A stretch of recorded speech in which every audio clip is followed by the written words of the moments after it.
Hello, welcome to day 16. So it's super funny because I'm trying to put all the videos together so we could start.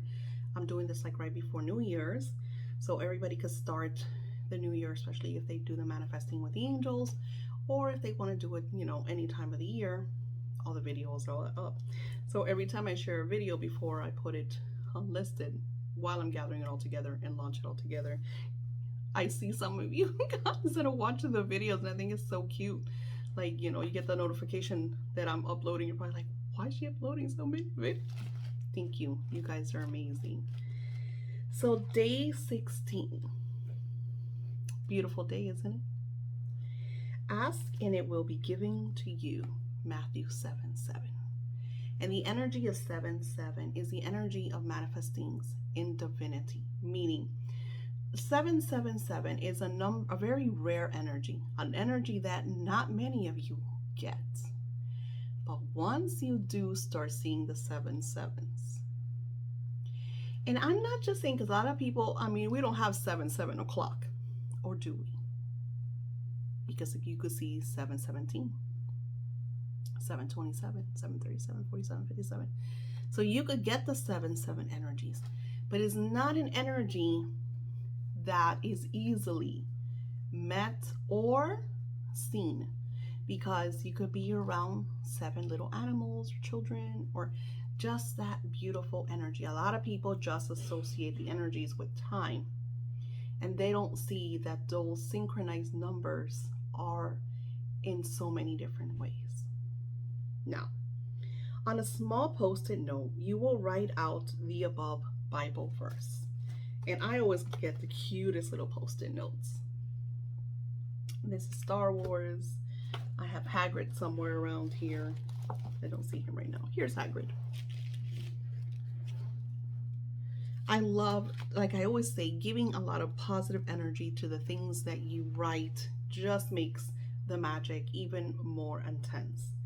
Now, you're going to write this verse on a small post-it note, and then you will put your intention paper with your giving paper and unite all 3 with a ribbon.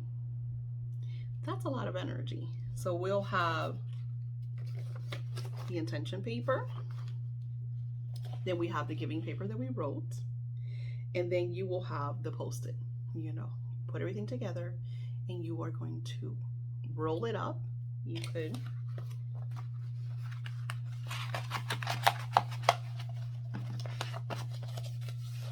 and then you're going to get yourself a pretty little ribbon and just tie it up.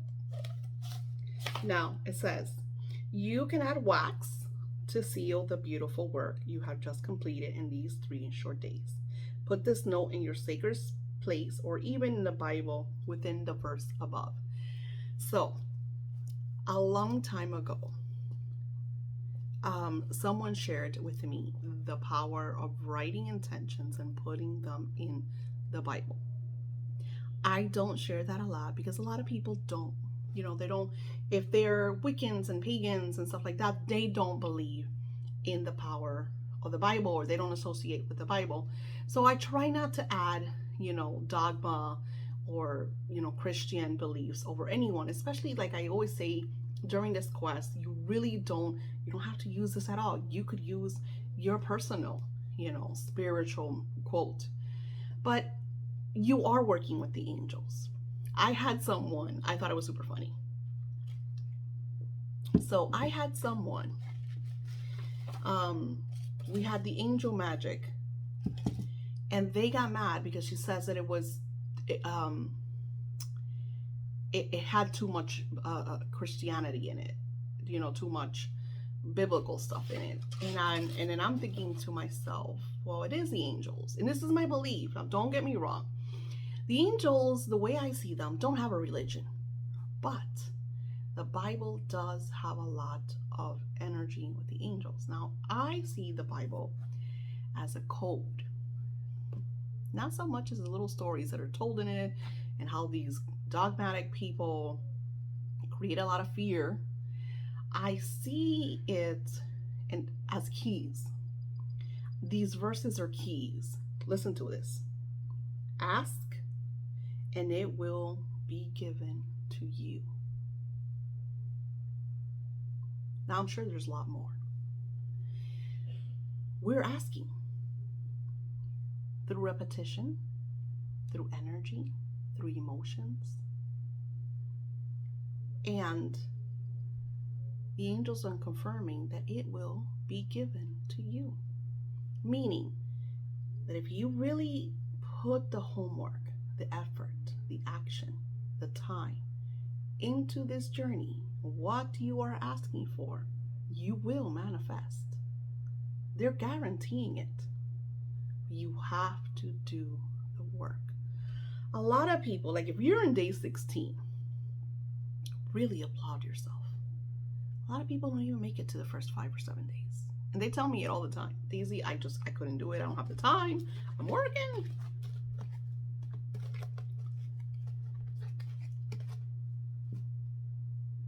They rather give the time to work or to Netflix than to themselves.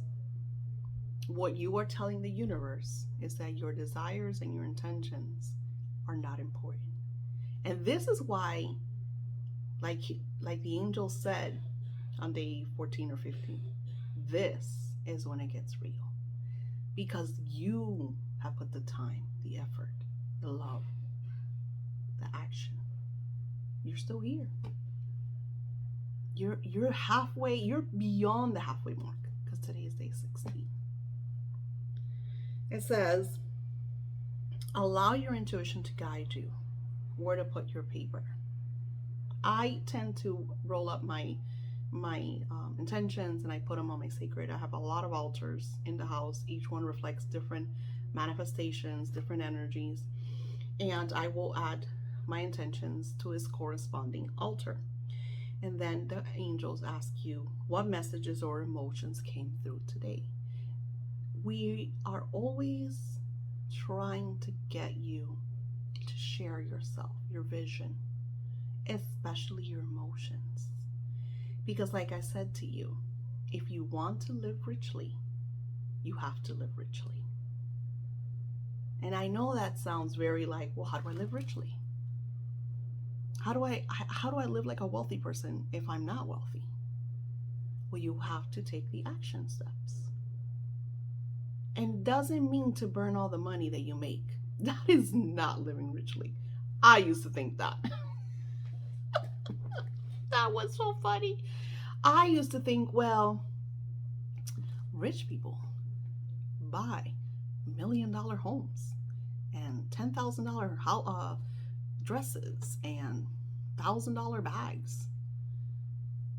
So in my mindset, if I wanted to live richly, I thought I had to just go through the money that I was making. And that is not the answer. Living richly is a feeling, is a knowing that the Almighty favors you, is knowing that your bank account is overflowing with prosperity. It is not about burning the cash.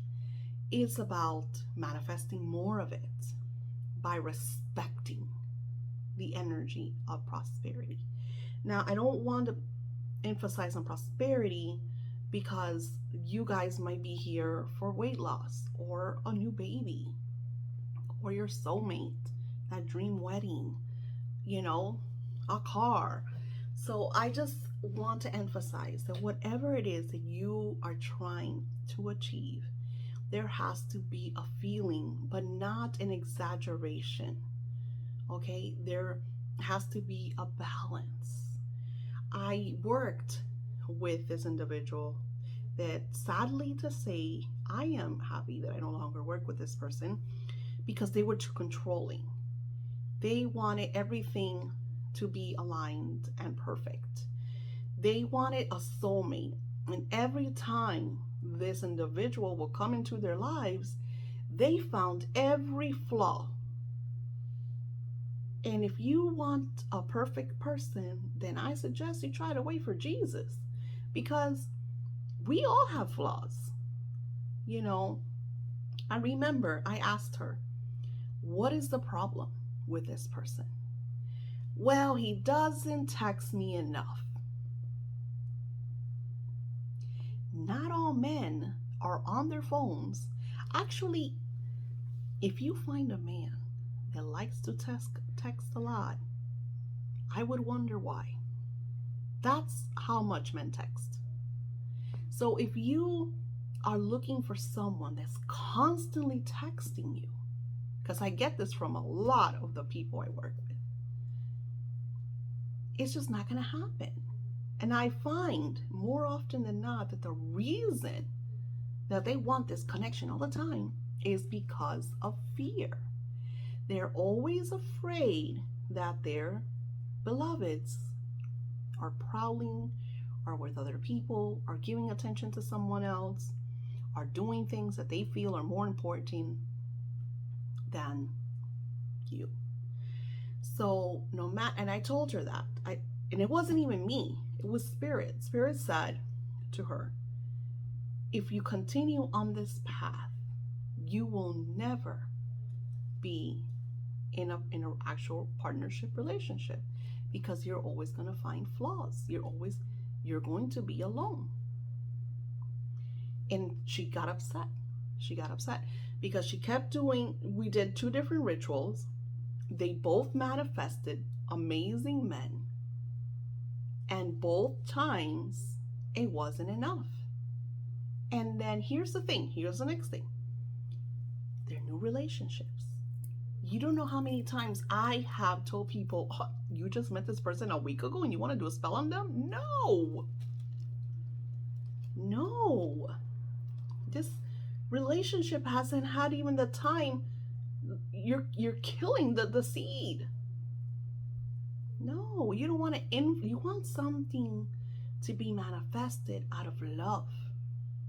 And then, when you come to for like rituals with me, I work with the angels, I work with divine energy. But then you have these people, they'll go to casters that use a lot of stuff that is not good. And then, then they'll come after to me and be like, well, my life is in chaos. And, I remember I had one, how many videos, that I've done that I've had people that I've had to turn away because they've done so much. I had one girl that did so many spells on her husband. That Spirit's like, Daisy, no. And I had to tell her no. She's like, why? And I was like, Spirit says that you've cast so much on this man. And she left me and went to someone else. It is about balance. It is about balance. It's about allowing the manifestation, and working through love. Ask with love. Don't be impatient. Some manifestations will manifest rapidly and some will take some time. Are you feeling better or is something lacking? That's one of the questions. Express your true emotions. Because when we get impatient, for say you're on day 16 and you're like, well, I put 16 days into it. I get this too. But you did the spell on Sunday and today's Tuesday and I haven't seen anything. Well, it's been 3 days. So you have to have patience, because magic is about perfect timing. You cannot really push the energy. You're here. You allow. You have patience. You work on yourself, because this is a journey. And it is always, the journey is the bigger part than the manifestations, because through the journey you learn things about yourself that you did not know before. In my almost 50 years, I've seen my life in so many different angles. And when I go back into my journals and I read where I was when I was in my 20s, where I was when I was in my teens, my 30s, and I get to see different glimpses, different intentions and desires. Some, things that I wanted in my 20s, I don't care about now, and you start to notice how sometimes things felt so basic, why did I want that? And then you also see the things that you've manifested, wonderful things that you manifested that you're like, wow, this was amazing. And this is what this is about. It is about the journey that you are embarking on, the experience that you're having, the lifetime connection with your angels, building that relationship and knowing that you always have them there by your side to help you. You'll laugh, but where I'm living is becoming extremely chaotic. And they're building and building and building, and I am on my way out. But I'm still here for maybe 6 months, maybe a year. It all depends on my manifestation. And when I leave where I'm living, I always ask the angels, please clear the traffic so it's easy for me to go. Because the thing is that here people are really impatient, and I'm a safe driver, so I'm not just gonna jet in front of cars, So I take my time, especially when I have to make a left and we have cars coming from the left side and cars coming from the right side, or vice versa. So I always ask my angels to clear the roads, and they do. It's all about perfect synchronized timing, because I've connected with them and I've asked for something so simple, but that brings me serenity, because I don't have to deal with the one behind me impatient and starting to be, because I didn't jet in front of the other cars, or I don't have to get nervous about if I'm taking too much time, because I'm the type of person that I always, I'd like to be courteous, I don't want to, how many times I've moved out of the way because somebody's tailgating me because they think I'm going too slow, and I'll just like get out of their way. you know the world is full of assholes. I'm sorry to say. People have lost courtesy, education, morality. We are living in extremely chaotic times, and it's why? Because of impatience. Because people want things yesterday and they feel like they deserve everything. There's no gratitude. So instead of one percenters being rich, is now one percenters that are actually really seeing through the eyes of the divine. Everybody else is just in this chaotic energy. Everybody wants to live in a city so they could be on top of each other and curse each other out and fight against each other, instead of in a serene place with their loving families, helping each other out. I'll never forget when Andrew, this was in their 90s, early 90s, one of the neighbors that we had never seen, because she was like very like, oh, look at me, I'm rich. So everybody else was crap. She was like, high maintenance. And I remember that the hurricane, like, her house flipped over pretty much. No roof, nothing. And in the beginning, with Andrew, there was nowhere to go. There was no Red Cross. Hey, come here, there's shelter. Everybody was in chaos. Everybody. They didn't really prepare for that hurricane. Nobody really knew how bad it was. So that neighborhood, it was my mom's house, our neighbors, and then the looting was really bad. So I remember my dad and my neighbor had, because back in the 80s, everybody, not everybody, but a lot of us had, they had weapons in their house. Everybody knew. So you hear about kids now shooting themselves. Back then, we knew that the gun would kill you. Like, we would not touch the gun. That gun kills people. You don't play with it. I feel like it was a different upbringing, a different, I don't know, I can't explain it. And I remember our neighbor, he was on the lookout.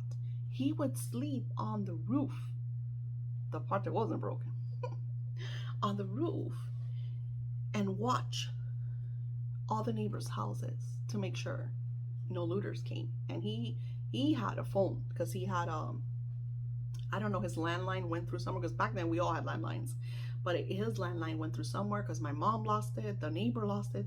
So he was like the only one that, because his house was like, I'm not gonna say cobblestone, but it was like stone. So everybody else who had like, I don't know, cement, that was all. Andrew took all that crap. My mom's house was like in half. The front door neighbors barely had a house.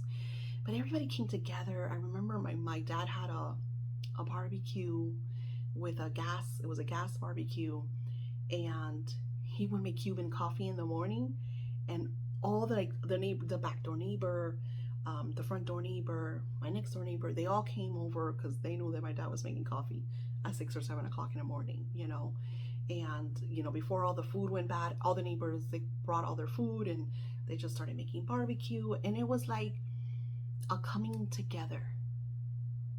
And then I'll never forget, my mom goes, and you know what happened to the front door neighbor? As soon as everything got back together and she got her insurance money, she became almost high and mighty again. We never saw her again. She wouldn't look at us because sometimes people are not going to change. They are who they are. She needed my mom and my dad for her chaos, and after that, and the funny part was her husband wasn't like that. He was very nice, very sweet. It was her that was like, I don't know. She had this mindset. I feel like our world needs community. So that's why if you are able to be the one, the bigger person, the serene one, the one that just kind of turns the cheek and lets them, find your serenity, find your bliss. Don't allow, like I've shared in my a million videos, I make my coffee at home because going to Starbucks became chaotic. Something that brought me joy and happiness didn't serve its purpose. It's between how rude the workers are. You're like, it's like a lottery. Are you gonna get someone that's gonna be nice? Are you gonna get someone that's gonna be mean? People in the line, I had someone get in front of me. It was just not worth it. Not worth my blood pressure. My coffee at home is amazing. Thanks to you guys for my Nespresso machine. So, how are you feeling? I share my feelings. Express your true emotions. I expressed my true emotions. Allow the energies to flow, and you will meet who you truly are. You will find greatness at the end of this journey. Have a beautiful, blessed day 16, and I will see you on 17.